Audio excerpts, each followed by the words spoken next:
Olá, meu povo, a graça e a paz de Jesus a todos. Olá, boa noite. Tudo bem? Boa noite, boa noite. Vai, Sejam Sarinha. bem-vindos, meu povo. Olá, boa noite. Boa noite. Oi, boa noite. Graça e a paz, meu povo. Já estaremos começando a nossa live, o nosso culto dessa noite. A paz, irmã Fátima. A paz a todos que já estão conectados conosco. Deus abençoe a vida de vocês. Porque eu tive uma ideia. Você colocou lá aqui. Qual ideia que você teve? Fala. Qual ideia que tem? Colocar um celular aqui e aquele negócio aqui. Tudo bem? Oi, Fátima. Oi, Ju. Tudo bem? Boa noite. Oi, pastor Vanderlei. Paz, pastor Vanderlei. Paz, Joana. Sejam bem-vindos. Já estamos começando. Vamos orar para começar o nosso culto nessa noite, né? Sarinha, dá um alô para o pessoal lá, ó. Olha, pessoal. Vamos orar? Senhor, obrigado por essa noite, pela oportunidade que temos, Senhor, de através da internet cultuar o Teu nome. Pedimos agora que o Senhor venha nos abençoar o lar de cada pessoa que estará conectado juntamente conosco, para te cultuar, para te bendizer o Teu nome. Que o Senhor possa, Senhor, nesse momento socorrer cada família, cada vida, Senhor, nesse momento. Oramos, Senhor, pelos médicos da nossa nação. Oramos, Senhor, para que o Senhor continue a protegê-los, que Tu cubra eles com o Teu sangue, os enfermeiros, técnicos de enfermagem, todos aqueles que trabalham na área da saúde, Senhor. Rogamos por uma bênção especial sobre a vida deles, Senhor. Que a Tua graça se estenda sobre cada um desses agentes da saúde, Senhor. Ó Pai, que a Tua mão se estenda sobre a nação brasileira, que a Tua mão se estenda, Senhor, sobre o nosso presidente, sobre o vice-presidente, sobre cada ministro, sobre cada senador, cada deputado federal, cada deputado estadual, cada governador, cada prefeito, cada vereador, Senhor. Oramos pelo poder judiciário, Senhor, também, que a Tua bênção esteja sobre eles. Oramos pelo Supremo Tribunal Federal, ó Pai, pelo Superior Tribunal de Justiça. Colocamos toda a liderança da nossa nação em Tuas mãos, Senhor. Rogamos, Senhor, que o Senhor venha socorrer cada pai de família que ficou desempregado por causa da situação econômica, que o Senhor possa vir e socorrer nesse momento aqueles que estão desesperados, angustiados, que recebam Tua graça, um toque do Senhor, um escape, uma porta, Senhor, uma esperança, em nome de Jesus, Pai. Nós Te entregamos a nossa nação em Tuas mãos, crendo que o milagre do Senhor acontecerá na nossa nação, crendo que não há crise maior do que o Teu poder. O Teu poder vai além do céu, o Teu poder vai além de tudo, Ele é ilimitado. Por isso nós clamamos ao Deus que é todo-poderoso, certos de que o Senhor ouvirá e ouve as nossas orações. Nós oramos gratos em nome de Jesus. Amém. Amém.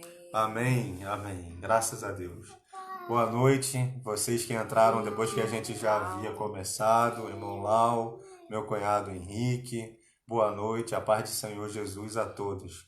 Nós vamos aqui cantar umas canções antes da gente ministrar a palavra. São canções mais antigas, então se você é novo convertido talvez não conheça.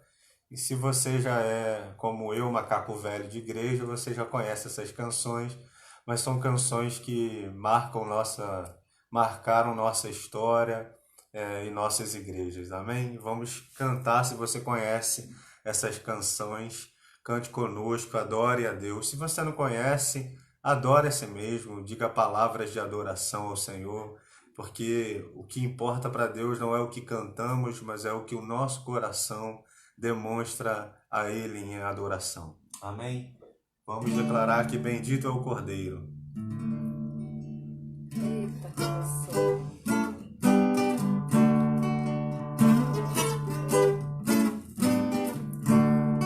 De todas todas as tribos, povos e raças, muitos virão te louvar.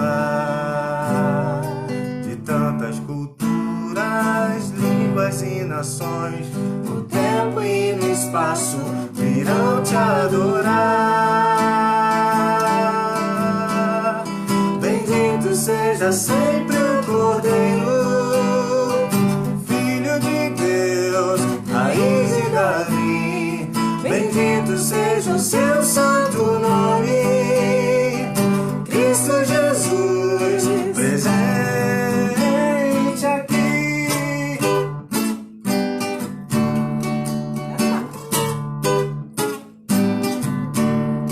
Remidos, comprados, grandes multidões, muitos virão te louvar. Teu povo escolhido, teu reino e nação, no tempo e no espaço, virão te adorar. Bendito seja sempre o Cordeiro, Filho de Deus, raiz de Davi. Bendito seja o seu santo nome, Cristo Jesus, presente aqui.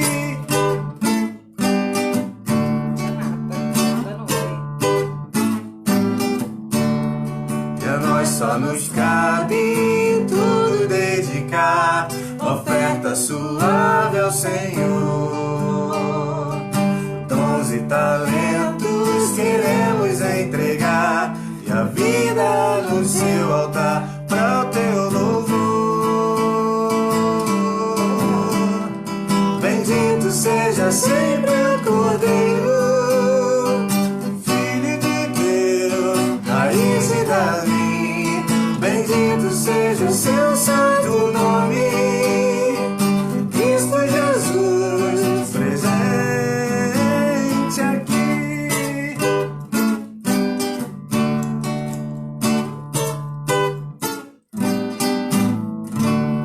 Aleluia, Cristo Jesus, que está presente na nossa vida, na sua vida. Ele é o amado da nossa alma. É isso que a gente vai cantar na próxima canção agora.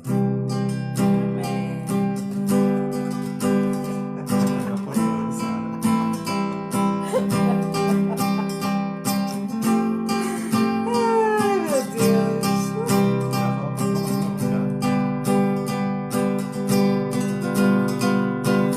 Não quero mais voltar atrás, quero ser santo como tu és, caminhar na tua direção,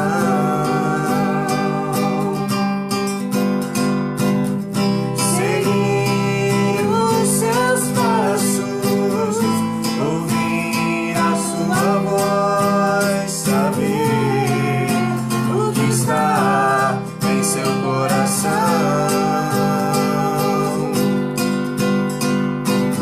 Não quero mais voltar atrás, quero ser santo como tu és, caminhar na tua direção, seguir os seus passos, ouvir a sua voz, saber o que está em teu coração.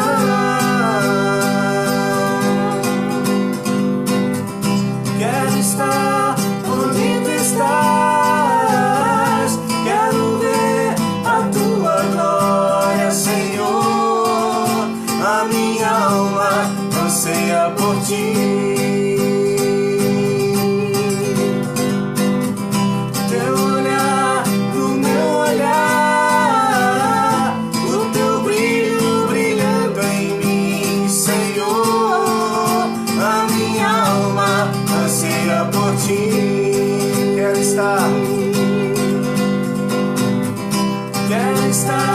onde tu estás, quero ver a tua glória, Senhor. A minha alma anseia por ti.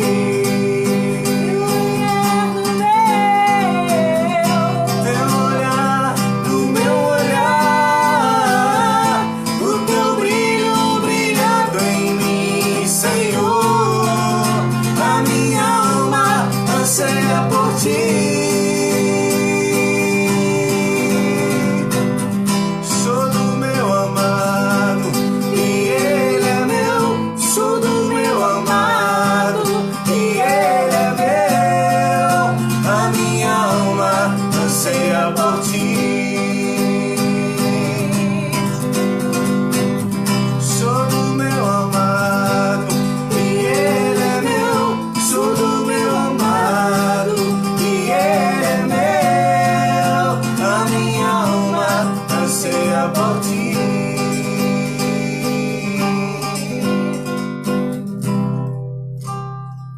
Aleluia, Senhor. Senhor, nós te damos graças nessa noite, Pai, porque a tua mão está sobre a nossa vida, porque teu cuidado é conosco. Senhor, cuida de cada um de nós. Por mais que a gente não perceba, por mais que a gente não veja, por mais que os nossos olhos estejam impedidos de te ver, isso não significa que o Senhor não esteja É presente. verdade. O Senhor é um Deus presente, o Senhor é socorro na hora da angústia, Senhor. Aleluia, Senhor. Por isso agora, Senhor, eu oro, Senhor, por cada pessoa que está triste, cada pessoa que está angustiada, cada pessoa que está depressiva, Senhor. Oh, Deus. Cada pai de família desempregado, depressivo, Oh, pensando Jesus. no suicídio, pensando que a solução é dar cabo da sua vida. Eu oro agora, Em Senhor, nome de Jesus, para que o Senhor socorra os pais de família Em nome de desempregados. Jesus, Deus. Para que o Senhor socorra as pessoas desesperançosas. Amém, Jesus. Aquelas pessoas que estão olhando e não veem saída, Senhor. Oh, Deus, visita nessa hora, Senhor. Visita nessa hora e cuida, Senhor, cuida. Como o Senhor, só como o Senhor sabe cuidar. Amém, Deus. Que o teu cuidado seja liberado sobre cada um, Senhor. Sobre cada um que sofre, Senhor. Pai, oramos por aqueles que sofrem a dor do luto, Senhor. Oh, Jesus. Que tiveram seus entes queridos mortos, Senhor, por essa doença, Senhor. Pela Covid-19, eu oro, Senhor. Pessoas que não tiveram nem a oportunidade de oferecer um funeral, Senhor. Oh, Pai, que sente a dor, que sofre, que a angústia corrói por dentro. Que o Espírito Santo possa consolar, que o Espírito Santo possa visitar, Senhor, nesse momento. Em nome de Jesus, Pai, em nome de Jesus. Um amigo encontrei, é mais chegado que um irmão. O seu toque eu já senti, foi mais íntimo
amigo eterno, o amigo eterno, o amigo eterno.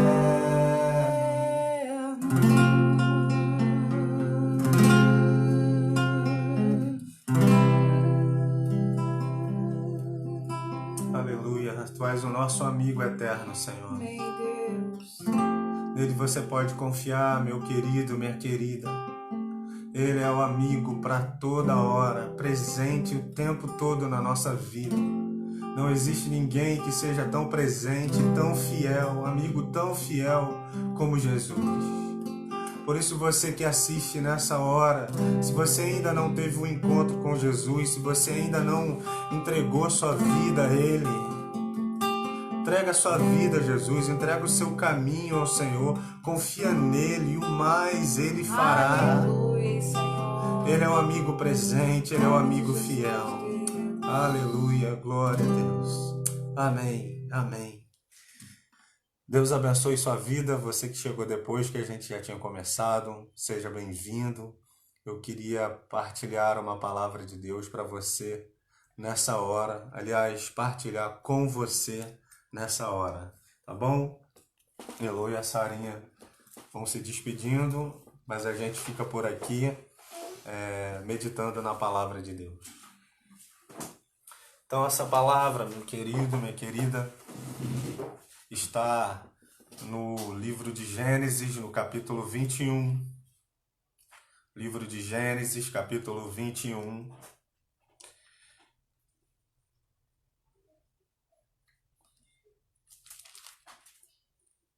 A partir do versículo 9, livro de Gênesis, capítulo 21.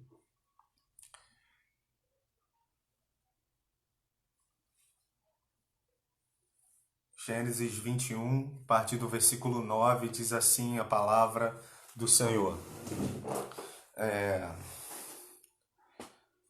Sara viu que o filho de Agar, a egípcia, que teve com Abraão, estava zombando de Isaque. Então Sara disse a Abraão: mande embora essa escrava e o filho dela, porque o filho dessa escrava não será herdeiro com o meu filho Isaque. Abraão ficou muito incomodado com isso por causa de seu filho, mas Deus disse a Abraão: não fique incomodado por causa do menino e por causa da escrava. Faça tudo o que Sara disser, porque por meio de Isaque será chamada a sua descendência. Mas também do filho da escrava farei uma grande nação, porque ele é seu descendente. Na manhã seguinte, Abraão levantou-se de madrugada, pegou pão e um odre de água, pôs tudo sobre as costas de Agar, deu-lhe o menino e a despediu. Ela saiu andando sem rumo pelo deserto de Berseba. Quando acabou a água que havia no odre, Agar colocou o menino debaixo de um dos arbustos e, afastando-se, foi sentar-se em frente, à distância de um tiro de arco, porque dizia: assim não verei o menino morrer.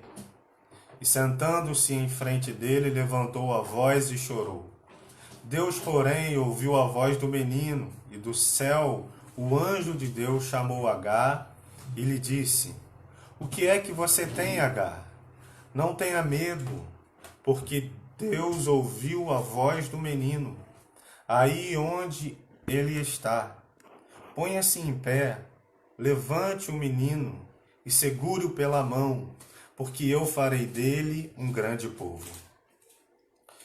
Então Deus lhe abriu os olhos, e ela viu um poço de água, e indo até o poço, encheu o odre de água, e deu de beber ao menino.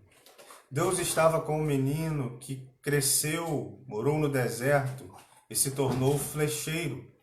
Ele morava no deserto de Parã, e a mãe dele o casou com uma mulher da terra do Egito. Amém. Eu gostaria de contar uma história para você nesse momento, partilhar a história dessa mulher chamada H.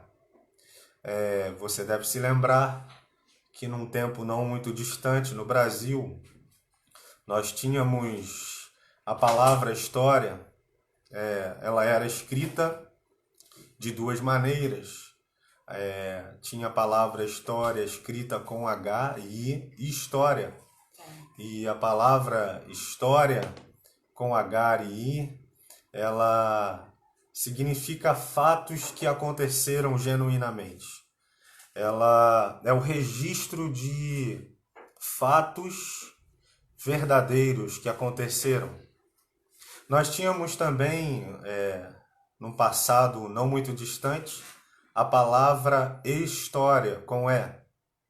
A palavra história, na verdade, ela retratava de fatos que nunca aconteceram, mas que ilustram fatos que acontecem todo dia. A história com E é isso. É uma história fictícia, mas que acontece no dia a dia, na vida de cada pessoa. A Bíblia Sagrada é um livro de história e de história. De história porque relata fatos que aconteceram de verdade. A história dessa mulher H é um fato que aconteceu de verdade. Mas ela é também um livro de história, com E, porque retrata da história da humanidade, do que acontece com as pessoas no decorrer da história no mundo. Por exemplo, quando a Bíblia fala de H, eu tiro o nome de Agar e coloco o nome de Lélio. Então, quando a Bíblia conta a história dessa mulher, ela não apenas está falando da história de H, mas está falando também da história do Lélio, está falando também da sua história. A Bíblia está falando de você também. Não é apenas de H lá no passado, mas fala de mim e de você aqui no nosso presente. E falará de outras pessoas no futuro. A Bíblia é um livro presente, atual, sempre. E a história dessa mulher, H, é que ela era uma serva de Abraão. Ela vivia como serva da Sara. Quando Deus fez uma promessa a Abraão de que Abraão seria uma grande nação, se você conhece a história do Gênesis, a história de Abraão, você sabe que Abraão era já velho, sua esposa Sarai, que depois teve o nome mudado para Sara, também já era avançada em idade e tinha um agravante que ela era estéril e não podia gerar filhos. Logo, quando ela recebe essa promessa, a Sara, ela se dá conta de que está diante de uma promessa, mas diante de uma impossibilidade, porque ela não poderia gerar filhos. Então, ela pega a sua serva H e oferece ao seu marido Abraão, e Abraão então se deita com Agar e gera um filho que se chama Ismael.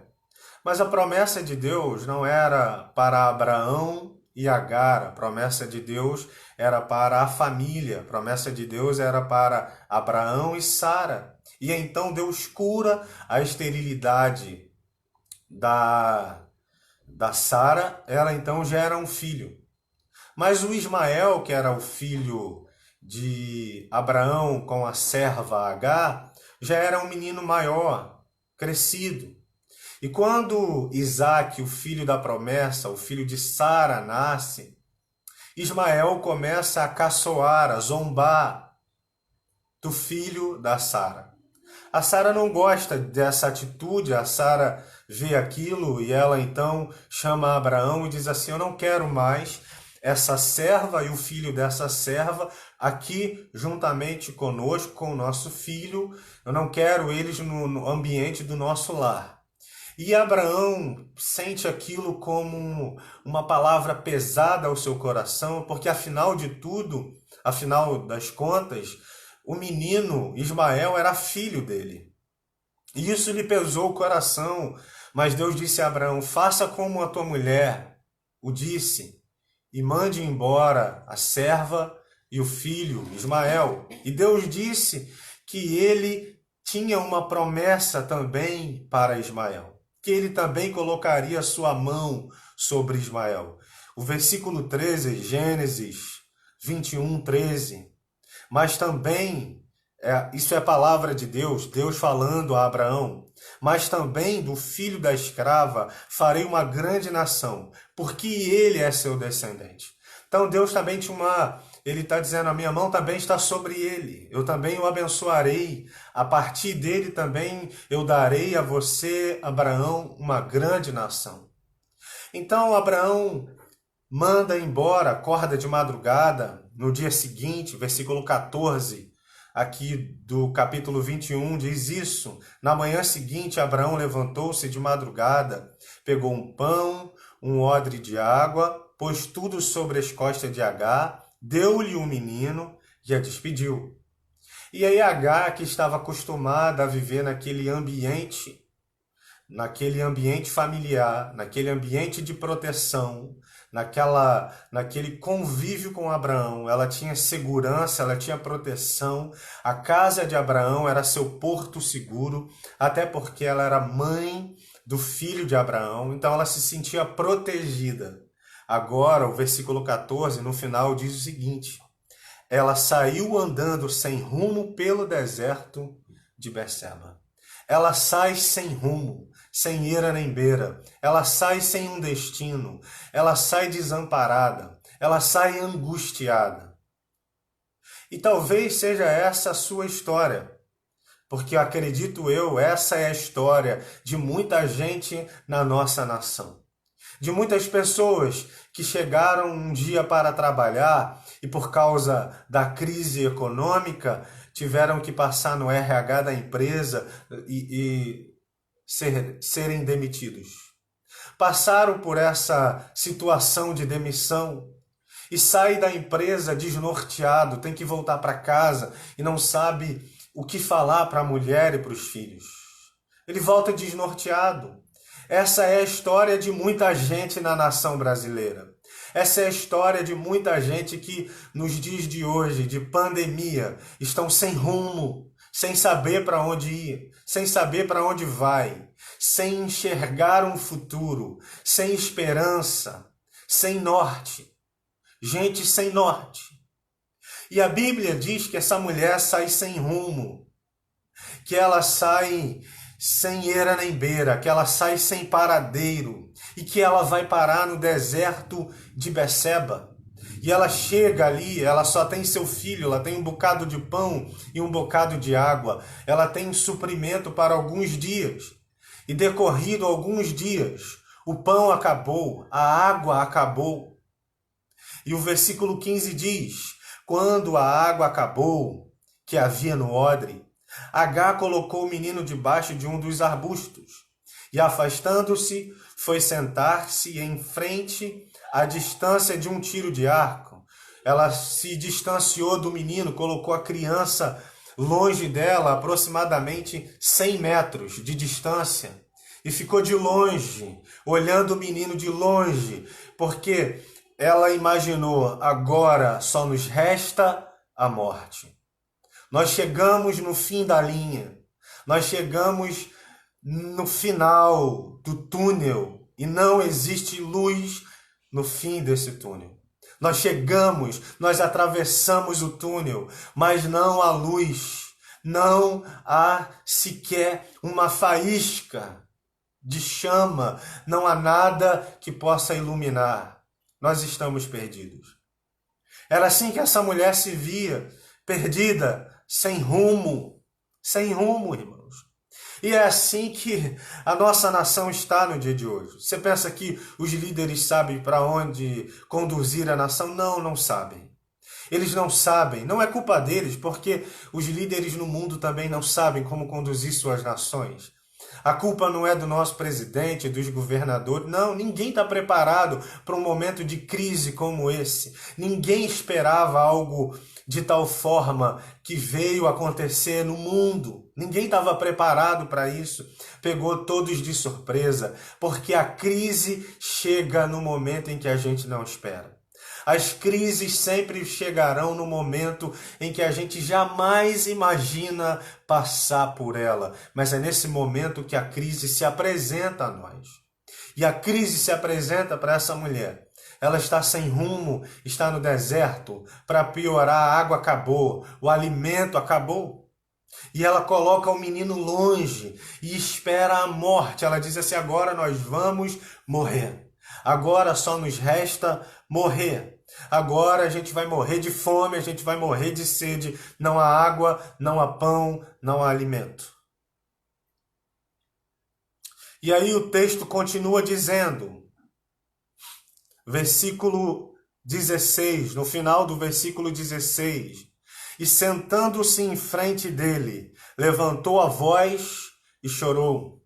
Ela que estava sem rumo, foi parar no deserto, ela que vê agora a coisa piorar porque acabou a comida, acabou a bebida, ela que coloca seu filho longe, ela se afasta do menino, né? No momento de crise, nada melhor do que estar perto de quem a gente ama. Mas ela se afasta de quem ama, porque ela não quer ver a morte daquele que ela ama. Ela se afasta dele. E isso então dói no coração de maneira que ela chora. O texto diz que ela começa a chorar. E ela entra em rompe um pranto, um choro, o desespero da alma de uma mulher perdida. Mas ela não está perdida sozinha, ela tem alguém que depende dela. Ela tem uma criança, ela tem um filho que depende dela. E ela se vê diante de tudo isso, imagina tudo isso passando na cabeça daquela mulher, daquela mãe, que é responsável por sua família, mas que não vê sustento, não vê abrigo, moradia, não vê comida, não vê bebida, não vê suprimento, não vê saída, só vê a morte. Esse é o desespero dessa mulher, esse é o desespero de muita gente na nossa nação. Muita gente está sem rumo, mas a história não acabou aqui. A história de Agar e a nossa história não acaba quando nós estamos sem saída. Quando nós estamos sem saída, quando nós chegamos no fim do túnel e pensamos assim, agora acabou. Isso não significa que a nossa história acabou. Isso não significa que a história da nação brasileira acabou. A pandemia não acabou com a história do Brasil. Porque é Deus quem determina o rumo da nossa história.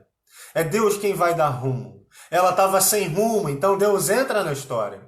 Quando nós estamos sem rumo, quando nós estamos sem norte, Deus entra na nossa história. Olha o que o texto bíblico diz. O texto continua dizendo, versículo 17. Depois que ela chora, Deus, porém, ouviu a voz do menino. E do céu o anjo de Deus chamou a Agar e lhe disse, o que é que você tem, Agar? Essa é a pergunta que o mensageiro de Deus diz para aquela chefe de família, para aquela mulher desesperada, para aquela mulher que está em pranto, que está em desespero total, que desespera da vida, que perde a esperança da vida. Essa é a voz de Deus, através do anjo, do mensageiro, dizendo, o que é que tens, Agar? O que você tem? Deus ouviu a oração do menino. O menino orava. Enquanto a mãe se desesperava, o menino orava. O menino Ismael orou a Deus, porque o anjo diz que Deus ouviu a voz do menino. Deus ouve a oração. Deus sempre ouve as nossas orações. Deus sempre ouve. Nós podemos até orar sem vontade. Nós podemos até orar sem perceber o que estamos orando. Mas Deus percebe cada palavra. Deus anota cada frase de nossas orações. Por mais despretensiosa que seja a nossa oração, por mais sonolenta que seja a nossa oração, por mais insolente que seja a nossa oração, por mais preguiçosa que seja a nossa oração, Deus sempre ouve a nossa oração. Eu lembro de um pastor uma vez que eu conheci, Pastor Ubirajara, ele uma vez disse que ele fez uma oração. E nessa oração ele disse para Deus assim: Deus, eu estava precisando muito ficar a sós contigo. Minha vida está uma loucura, muita correria na minha vida. Eu preciso de um tempo para ficar sozinho em oração. E aquele homem de Deus, na época, ele era seminarista. Ele fez o nosso seminário na Pedra de Guaratiba. E o Seminário Teológico da Pedra de Guaratiba é um seminário que funciona por internato. Então o seminarista entra lá, se eu não me engano, domingo à noite ou segunda pela manhã e só sai sexta à noite. Ele fica lá no seminário. Pelo menos era assim no período em que o pastor Ubirajara fazia o seminário em Pedra de Guaratiba. E ele contou que uma vez ele estava, no fim de semana, ele estava sem dinheiro para voltar para casa. E ele então ficou no seminário sozinho. E ele disse que ele estava sozinho naquele seminário, sábado, um deserto, não tinha uma alma viva ali. E ele sozinho ali no seminário, e ele orando, falando com Deus: poxa Deus, eu estou tão triste que eu estou aqui sozinho, eu não tive dinheiro para voltar para casa, ver meus familiares, ir na minha igreja. Poxa Senhor, e aí Deus lembrou a ele: pois é, Ubirajara, lembra que uma vez você orou há pouco tempo? Que você queria um tempo a sós comigo, que sua vida estava muita correria, era muito que estudar, era livro de teologia para ler e você não tinha tempo para orar? Pois então, agora é o momento para a sua oração. Irmãos, Deus sempre ouve oração. Por mais que a gente não preste atenção naquilo que a gente fale, Deus presta atenção. O Apocalipse diz que há anjos que têm taças na mão e quando a gente ora, por mais que a gente não perceba o que a gente está orando, os anjos estão colhendo nossas orações. E eles derramam diante de Deus. No momento de angústia, no momento de crise, no momento de desesperança, o menino orou, a criança orou. A mãe estava tão desesperada que não conseguiu orar, mas aquele menino, ele orou. Aquele menino distante de sua mãe, longe de sua mãe. Talvez ele tenha aprendido com Abraão. Talvez ele tenha visto Abraão, seu pai, orar. Talvez ele via todas as vezes que Abraão se recolhia e que Deus visitava Abraão e falava com Abraão. Ismael, ele percebeu a vida de oração do seu pai e ele aprendeu a orar com seu pai. E no momento da crise ele orou. Eu lembro uma vez que o diácono Samuel, meu querido amigo, diácono Samuel, ele disse que o pai dele não precisou ensinar ele a orar, porque quando ele entrava em casa, ele via seu pai de joelhos dobrados em oração. O pai dele nunca precisou dizer: olha, orar é importante. Ele sabia, porque ele via a importância que o seu pai dava à oração. Deus ouve a oração. Deus ouve. Deus ouviu a oração do menino. E não só ouve, como Deus, ele nos fala, ele se manifesta no momento em que estamos sem rumo, no momento em que estamos sem saída. Deus nos visita, Deus fala, Deus manda mensageiros. Talvez agora você esteja sem rumo, talvez agora você esteja numa situação sem saída, pensando: para onde eu irei? E talvez eu seja esse anjo agora, talvez eu seja esse mensageiro de Deus agora, para te dizer que Deus ouviu sua oração. Não se desespere. Não se desespere. Deus ouviu a sua oração. Deus ouve oração. Deus vê sua aflição. Deus se manifesta quando você não tem saída. Quando você está sem rumo, Deus entra na sua história. Ele não simplesmente, não é que ele invade, ele entra na história. Ele é acionado exatamente no momento em que estamos sem saída. Deus é acionado e age na nossa vida e na nossa história. Deus disse: não chore. O anjo visitou e disse: não chore. Por que choras? O que está havendo contigo? E aí Deus diz assim: não tenha medo. O anjo do Senhor diz para ela assim: não tenha medo. Não tenha medo. Não tenha medo. Ela está diante do inesperado. Ela está diante de um futuro para ela não tem esperança. Por que não tem esperança? Não tem sustento, não tem moradia, não tem o alimento ali na hora, não tem água, não tem para onde ir, não tem a quem pedir socorro, não tem um vizinho, não tem um amigo, não tem um parente, não tem emprego, não tem ninguém que a ofereça um emprego. Ela vive uma crise total em sua vida e aí o anjo diz: não tenha medo. Como é possível não ter medo diante do inesperado? O futuro para muitas pessoas impõe medo. O futuro para muita gente impõe medo, porque está diante do inesperado. O futuro para as pessoas que estão nesse momento agora no Brasil e no mundo desempregadas impõe medo. O futuro te leva a ter medo. Medo porque você não sabe o que esperar. Mas Deus diz: não tenha medo. Não tenha medo. Por que não ter medo, irmãos? Por que não ter medo do futuro? Por que não ter medo do inesperado, daquilo que os nossos olhos não veem? Porque o futuro os nossos olhos não veem. É ou não é verdade? Alguns estudiosos eles dizem que o futuro não existe. Até alguns deles, existencialistas, vão até dizer que Deus não conhece o futuro porque o futuro não existe. Só que esse pessoal está meio... Eles podem entender de alguma coisa, mas de Deus eles não entendem. Porque não há nada que Deus não possa conhecer. A palavra ainda não me chegou à boca e Deus já conhece a palavra que eu irei dizer. Deus já conhece o final da história. Deus conhece o futuro. Deus conhece tudo.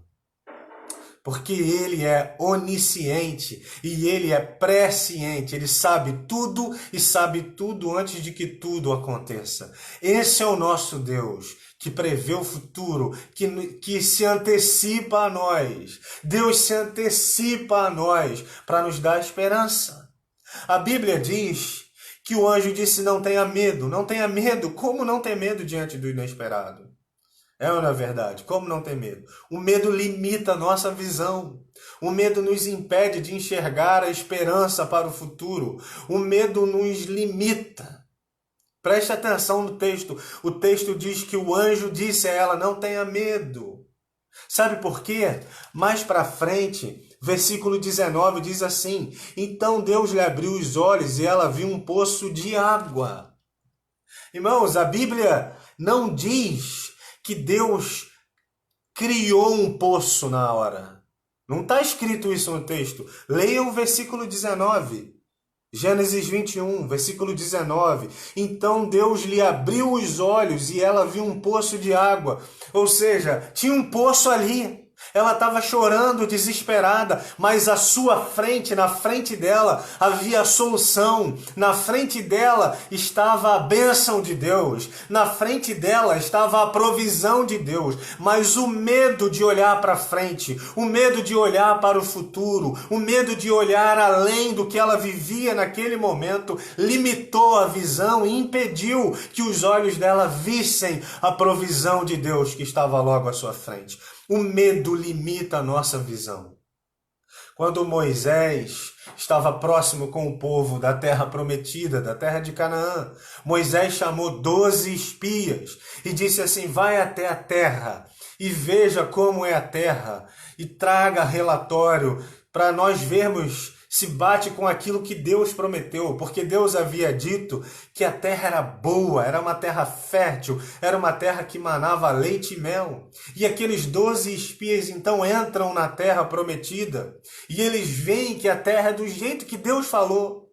Mas eles olharam naquela terra e naquela terra haviam gigantes, haviam inimigos fortíssimos e poderosos. E então eles se sentem amedrontados, o medo começa a limitar a visão deles.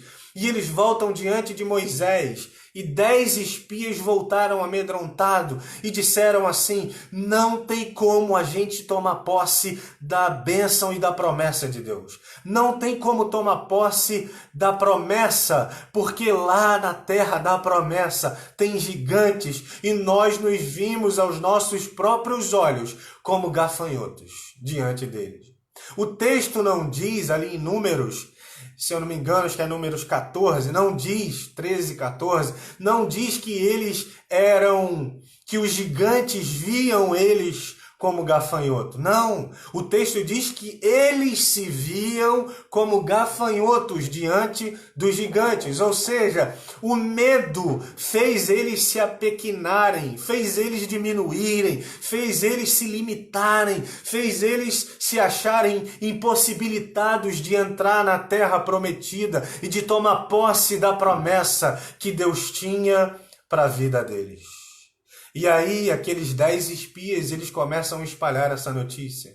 Mas 2 pensavam diferente. Josué e Calebe, eles se levantaram e disseram: não tenha medo, subamos e possuamos a terra, porque Deus nos prometeu, Deus nos dará. Mas sabe o que aconteceu? A má notícia daqueles 10 espias, o medo que eles tinham no coração, se espalhou por todo o arraial de Israel, por todo o povo, e o povo foi tomado pelo medo. E aquele povo, aquela geração, não entrou na terra prometida. Daquela geração, só Josué e Calebe entraram na terra prometida, porque eles não deixaram o medo limitar a visão deles. O medo nos limita e o medo nos impede de enxergar a luz no fim do túnel. O medo nos impede de enxergar que Deus está presente. O medo nos impede de enxergar a presença e a ação de Deus no meio das nossas crises. O medo faz isso. O medo paralisa. Meu cunhado Henrique, tá vendo aí? Me perdoa. Cunhado, vou contar uma história aqui que compromete a minha pessoa e a sua.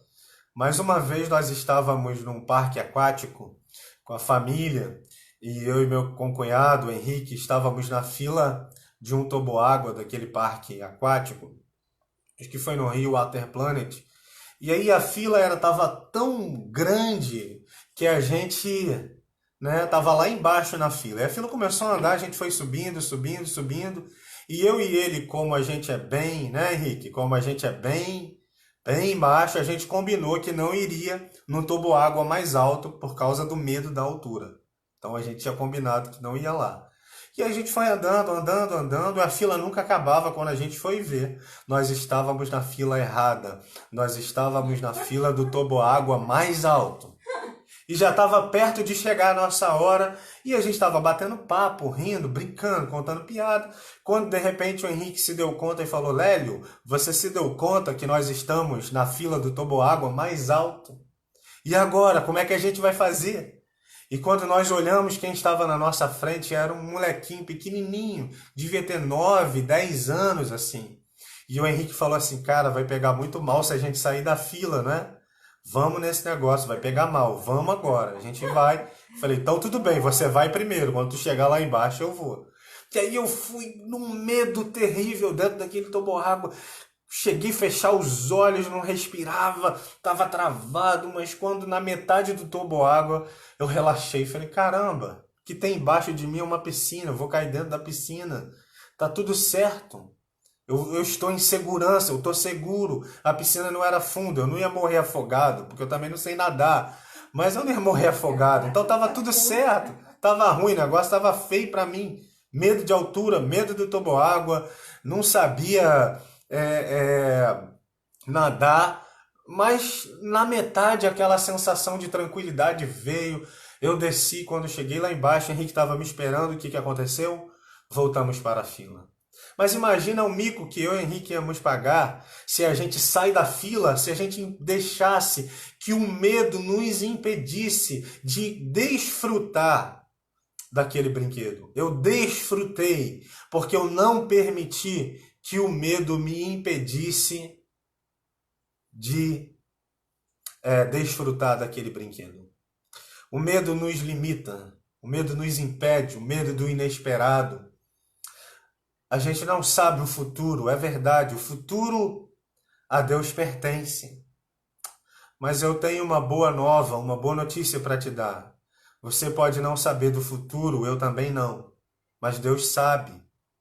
E se você já percebeu no Gênesis, o relato da criação. Você já talvez, se tem me acompanhado nas lives que eu tenho feito, eu já falei do relato de Gênesis, da criação, mas eu queria relembrar com você Gênesis 1, o relato da criação. No Gênesis 1, é interessante o que o autor do Gênesis nos diz. Gênesis 1, versículo 5. Deus chamou a luz dia e chamou as trevas noite. Houve tarde, manhã e o primeiro dia. Note como foi o dia de Deus. Deus fez a criação, toda a criação, no primeiro dia. Aquela criação do primeiro dia. Corrigindo, ele não fez toda a criação no primeiro dia, né? Mas todo o trabalho de Deus no primeiro dia, diz aqui Gênesis capítulo 5, se encerrou, acabou. Ele acabou o trabalho e aí o texto diz que houve tarde e manhã. Não foi manhã e tarde, foi tarde e manhã. Depois, o versículo 8, vem o segundo dia. Deus trabalha no segundo dia, ele encerra o segundo dia de trabalho e o texto fecha o dia de trabalho de Deus dizendo o seguinte, Gênesis 1, versículo 8, e Deus chamou o firmamento céus, houve tarde e manhã, o segundo dia. Depois o versículo 13, é o terceiro dia, houve tarde e manhã, e o terceiro dia. Depois o versículo 19, houve tarde e manhã, e o quarto dia. Depois o versículo 23, houve tarde e manhã, e o quinto dia. Depois o versículo 31, Deus viu que tudo que havia feito, e eis que era muito bom.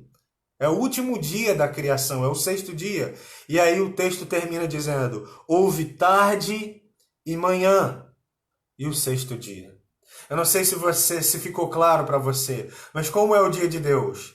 Tarde e manhã. Nós não sabemos da tarde, nós estamos aqui de manhã ainda. Para nós é de manhã. E Deus está na parte da tarde, mas aí Deus vem da tarde para amanhã. Nós estamos aqui na manhã, no nosso dia, no nosso presente, com medo. Nós estamos com medo. Tarde e manhã significa que Deus vem do futuro para o presente. Deus vem do fim da história para o nosso tempo presente.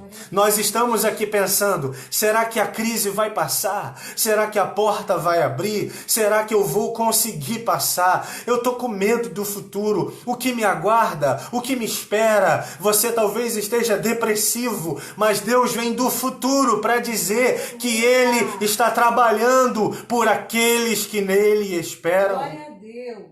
Aleluia, Jesus. Então não se desespere, não tenha medo diante da incerteza que você está vivendo nesse momento. Nós vivemos tempos de incertezas, sim, mas Deus conhece o futuro e Ele tem o controle da história em suas mãos. Aleluia, glória ao nome do Senhor Jesus.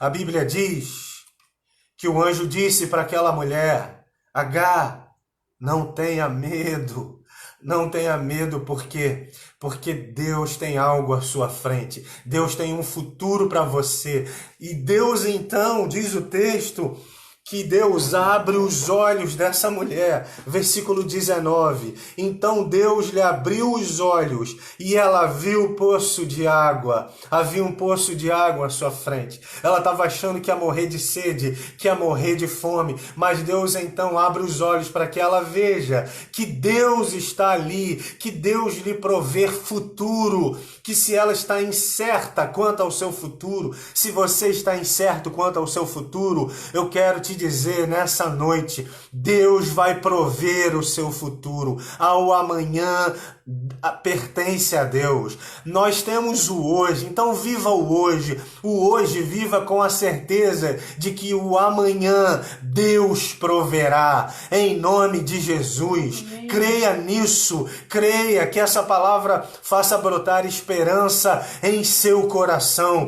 O seu futuro Deus proverá. Deus então provê um poço. Ela abre os olhos, vê o poço.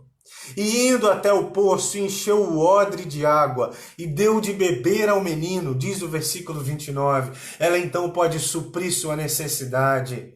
Ela pôde suprir a necessidade dela e de seu filho, porque o Deus da provisão visitou Agar.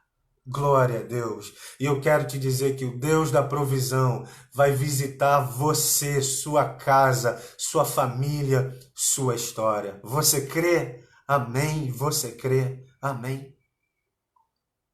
E o versículo 20 termina a história dela. Deus estava com o menino, que cresceu, morou no deserto e tornou flecheiro. A Bíblia diz que Deus proveu um futuro para ele, porque Deus havia prometido a Abraão. O versículo 13 de Gênesis 21.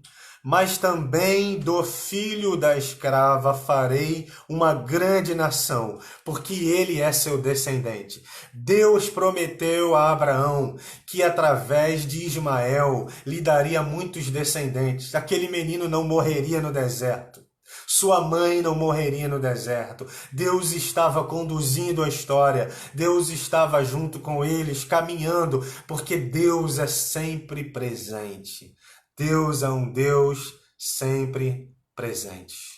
O texto diz que Deus estava com o menino.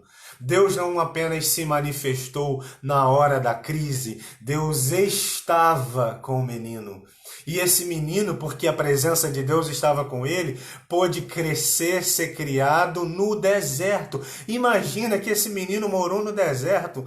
Quando a gente olha para a Bíblia, a gente percebe na linguagem, não na linguagem geográfica e histórica da Bíblia, mas na linguagem espiritual. Deserto não é lugar de moradia, deserto é lugar de passagem.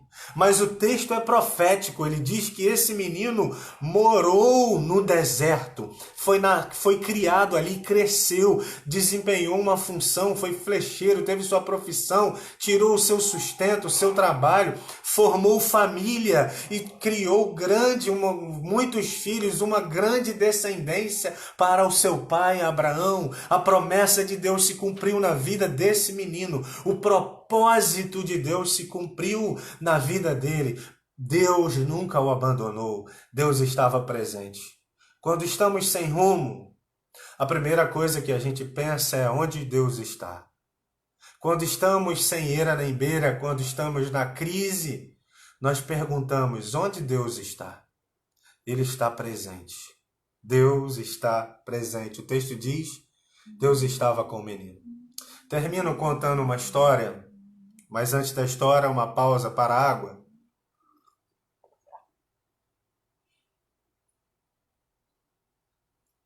É uma história com H e I, porque é uma história verídica que aconteceu na Romênia há muitos anos atrás. A história de uma família lá na Romênia e era o marido, a mulher e o filho de aproximadamente 7 anos.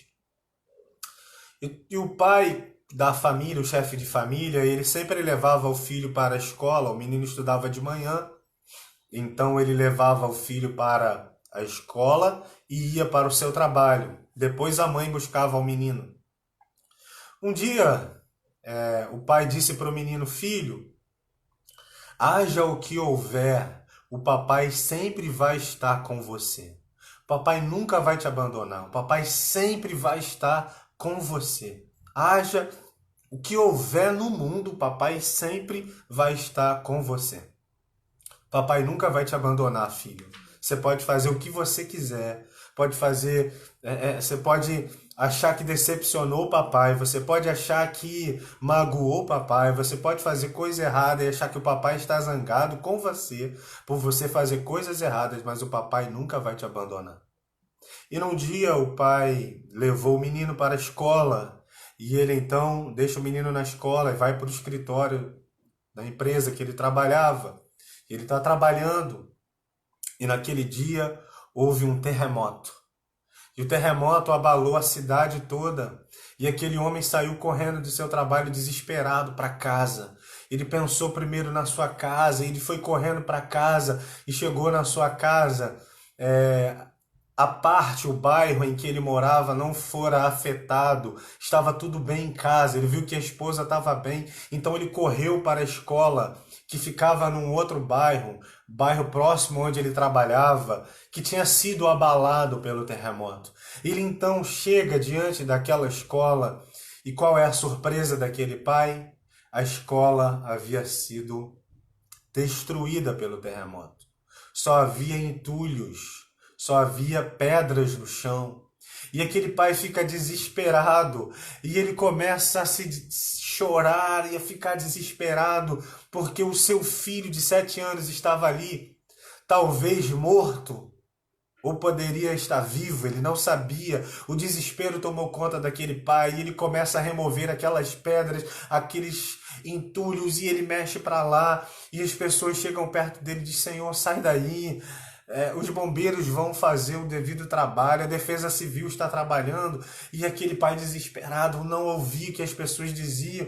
Quando a pessoa falava: Senhor, sai daí, ele dizia assim: você vai me ajudar, eu preciso achar o meu filho. E a pessoa via que ele estava desesperada e deixava ele. O bombeiro socorreu, a polícia socorreu, mas ninguém conseguia acalmar aquele homem. E aquele homem então começou a refletir na sua mente, começou a pensar e lembrar, fazer o trajeto da chegada na escola. E ele então saiu de cima daqueles escombros. Ele vem para a rua e ele faz na sua mente a leitura mais ou menos de onde era a entrada da escola. E ele sobe por cima daqueles escombros. E ele vai entrando por cima daqueles escombros, andando. E ele pensa: a sala do meu filho é para o lado esquerdo. Então ele começa a andar para o lado esquerdo. E ele anda tantos passos, ele imagina tantos metros. E imagina: é aqui que o meu filho está. E ele então começa a remover os escombros ali no meio daquela confusão, daquele monte de pedra, e ele vai tirando, desesperado. E aí ele começa a falar: meu filho, o filho responde: papai, estamos aqui, está tudo bem, estamos aqui, estamos vivos. E o pai então começa a tirar cada vez mais rápido. E aí o filho então começa a mandar os coleguinhas saírem primeiro. A professora sai e ajuda a tirar as crianças. E o menino fica por último. O filho fica por último. E depois que o pai salva todos os meninos daquela sala, ele tira o filho por último. E o filho disse: pai, eu sabia que o Senhor ia vir me socorrer. Eu falei para os meus coleguinhas: não tenham medo, porque o meu Pai vai vir me socorrer. Ele vai nos salvar, Ele vai nos socorrer, porque o meu Pai sempre disse que haja o que houver, Ele sempre estará comigo. Deus é o seu Pai, Deus é o nosso Pai. Que haja o que houver, Ele sempre virá nos socorrer. Você pode estar com medo do futuro, você pode estar diante de incertezas, mas Deus veio do futuro para dizer para você: não tenha medo, eu estou com você. Recebe essa palavra no seu coração e que Deus possa te visitar nessa hora, que a presença de Deus possa encher seu coração de tal maneira que você se perceba tomado por essa presença de Deus, que o poder do Espírito Santo caia sobre a tua vida, que Deus mude a tua história, que Deus possa trazer novo significado para a sua vida, que Ele possa ressignificar a sua história, porque para Deus não há pessoas desprezadas, não há pessoas que fiquem de fora. Toda história e toda pessoa para Deus é importante. Olha, eu termino de verdade agora, que eu lembrei de um versículo que eu não poderia terminar sem falar ele. O versículo 13, quando Deus fala com Abraão: mas também do filho da escrava farei uma grande nação, porque ele é seu descendente. O versículo 12 diz primeiro o seguinte: Mas Deus disse a Abraão: não fique incomodado por causa do menino e por causa da escrava. Faça tudo o que Sara disser, porque por meio de Isaque será chamada a sua descendência. Deus está dizendo: Abraão, a promessa que eu fiz a você, o povo que eu vou gerar, que vai gerar a bênção para toda a família, o povo pelo qual o meu filho Jesus vai nascer, será descendente de Isaque. Eu tenho um propósito específico para Isaque, mas isso não significa que o seu filho Ismael estará abandonado. Talvez Deus não tenha o mesmo propósito que tem na minha vida para a sua vida. Talvez você não tenha, você pense assim: ah não, Deus não vai cuidar tão bem assim de mim porque eu não sou pastor, eu não sou presbítero, eu não sou líder. Talvez o propósito de Deus para você não seja o mesmo que é para mim, para do pastor Vanderlei, para do presbítero Paulo, do presbítero Edson, né, do presbítero Renan, né? Talvez não seja do presbítero Wagner, talvez não seja. Mas isso não significa que você é uma peça fora do baralho, que você está fora do pensamento de Deus e que você está fora do cuidado de Deus. Não, Deus não despreza ninguém. Porque Deus, disse Paulo a Tito, deseja que todos os homens sejam salvos e cheguem ao pleno conhecimento de Deus.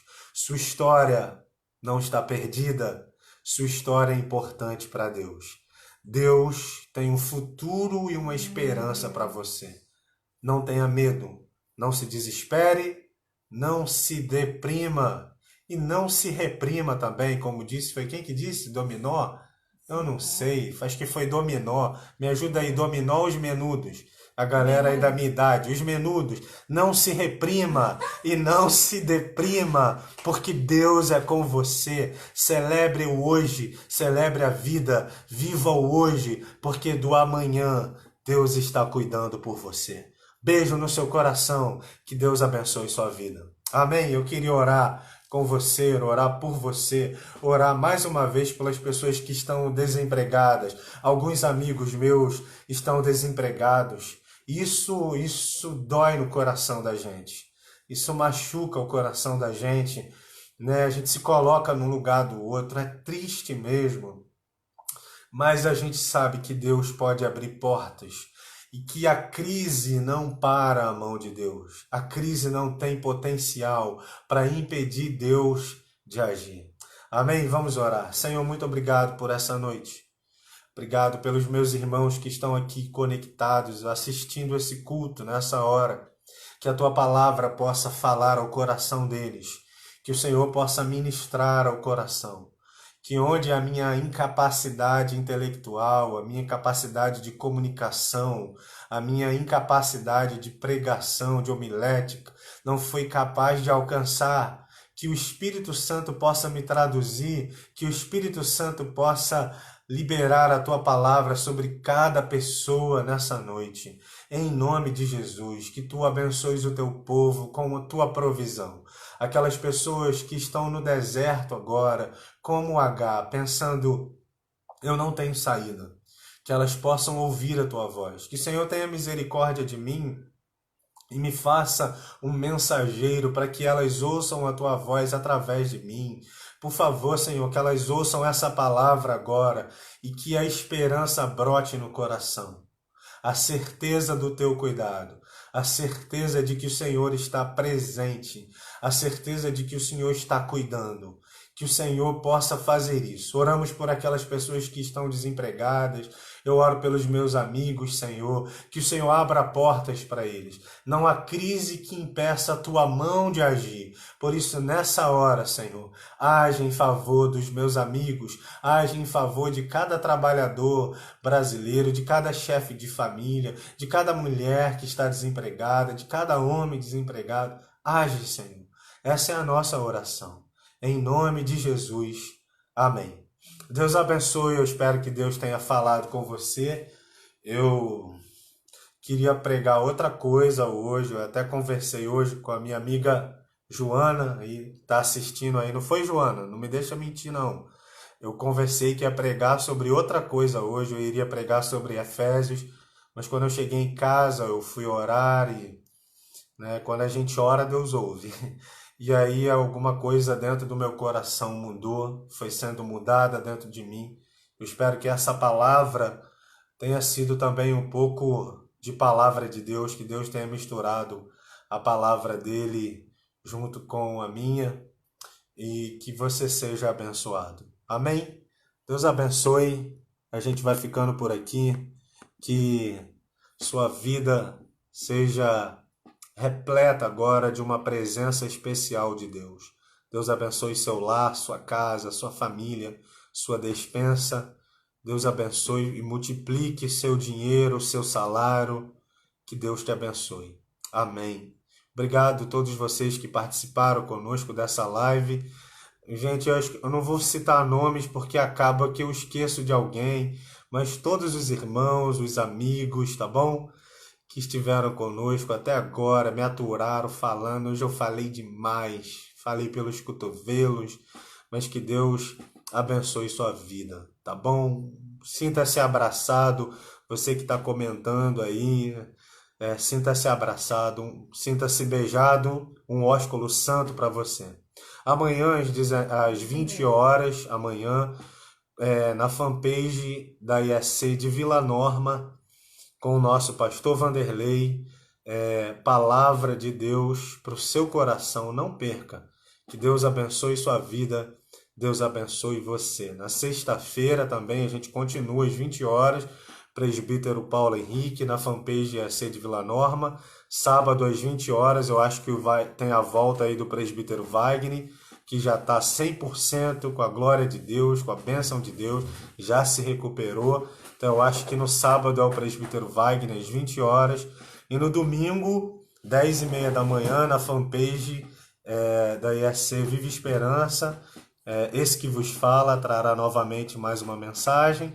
E às 19 horas, fanpage da ISC de Vila Norma, com o nosso pastor Vanderlei. Então esteja conectado com a nossa igreja, abençoe a nossa vida também. Quando você está aí linkado com a gente, ouvindo, nos apoiando, você nos incentiva para que a gente estude mais, ore mais, que a gente procure garimpar assim, do melhor para partilhar com vocês. Então um beijo no coração, o Elô também vai dar um recadinho aí. Beijo, meu povo. Não tem recado para dar, não. Só para dizer que eu tô morrendo de saudade de vocês. Beijo. Tchau. Deus abençoe. Tchau, paz.